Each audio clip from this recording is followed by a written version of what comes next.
Okay, I'm going to show y'all a quick video on what I'm doing right now. Excuse me. Whew, I'm allergic to work. So my wife wanted to redo the landscaping around the house. Let me show y'all. Let me turn this camera around. Oh, the crap you did. Okay. So we've been working on redoing the landscape and trying to make it more appealing, I guess you could say. She wanted to do a concrete border. So I'm going to show you how I do it. I think it turned out pretty good. So then you go across over here, you can see where I'm starting right now. I was just going to show you what you can get when you put the thyme in. So what I did, I basically dug a trench. You can see here I dug a trench all the way around. And then I got some 1/4 inch plywood and cut it. I made mine 5 inches. It's a little overkill. And then I spliced in 2 8-foot pieces. You can see the splice right there. And the biggest trick is with this is keeping it up straight and upright and consistent with 7 inches wide. And what I do, I got to go get it right now, but I cut little 7-inch pieces of rebar and I stick it from one side to the other, and then I rake up the rock in behind it, and that keeps the top from kicking out, or the bottom wants to kick in, the rebar holds that, and the rock keeps it from kicking out, so it all holds it together at one time. But that's it. Okay, you can see where I put the 1/4 inch behind here, tuck it in, and you can hammer some rocks back there to kind of make it tight. And then you bring your form on around, and here's the rebar I was talking about. You put that down kind of towards the bottom, and it keeps the top from kicking out, because it pushes the counter action, because everything wants to kind of bow out for some reason. But this rebar keeps it pretty tight. If you look, I mean, it's enough to hold the concrete. So anyways, I go down through there periodically. And then next, I got me a concrete mixer. That definitely helps. I would highly recommend that. Alright, so what I do, I mix in 1 bottle of this brown concrete coloring, and I put 2 bags of 60-pound mix, and that'll get you kind of looking like that. And then I was trying to match the porch. Here's the porch.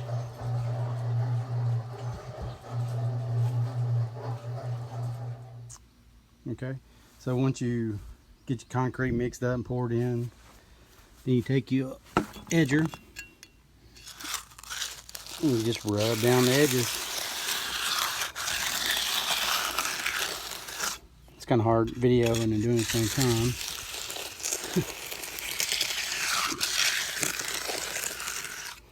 So anyways, you get the gist of it.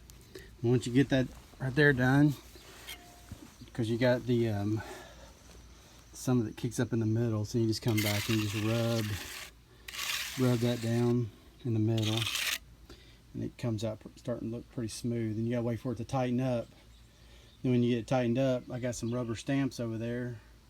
I'll start stamping it, but before you stamp it, you gotta throw the release on top of it, and I'll show you that when I get there. But anyways, I'm gonna finish this up and I'll show you the next step. All right, so after it's firmed up a little bit,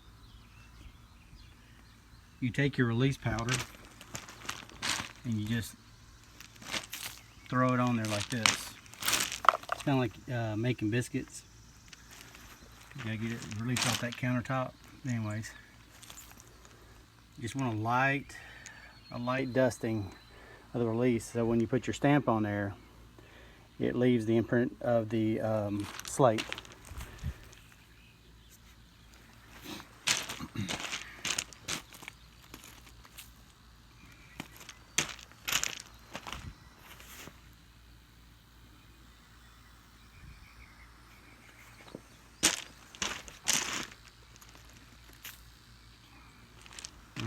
I'm gonna get this done. I'll show you the next step.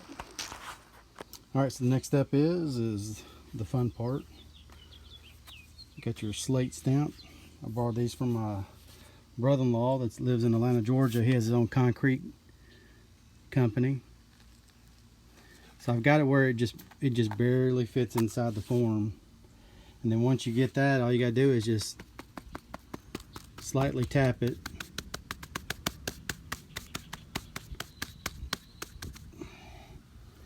And then you lift up, straight up, and then you got the stamp of slate. You also don't forget to make control joints about every, I don't know, I probably made them every 5 foot. So in the wintertime when the concrete goes up and down, it'll have a place to crack. Concrete's gonna crack, so it's good to go ahead and put your control joint so you know exactly where it's gonna crack, because it could crack somewhere else, who knows. But anyways, so I got 2 different sizes.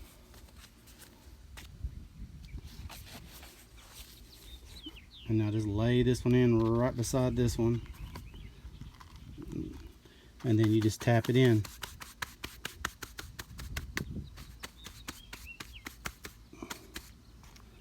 And then once you get those tapped in like that, then you got this roller right here. You can roll the joints. I like to kind of make them oblong looking, not perfect. So this one didn't stamp good on that back side, so I have to put this back in here.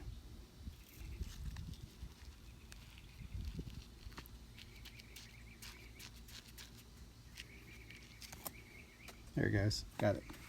Anyways, so I'm going to repeat the process all the way down through here, and I'll show you when I get done the finished product. All right, got her stamped out. Looking good. And then towards the end, it flared out on me just a little bit on the end, but it's no big deal. We're making stone, so nothing's perfect. So anyways, I'm gonna go ahead and finish out the rest in another video, and then I'll show you how I clear coated and all that stuff. Thanks for watching. See you next time.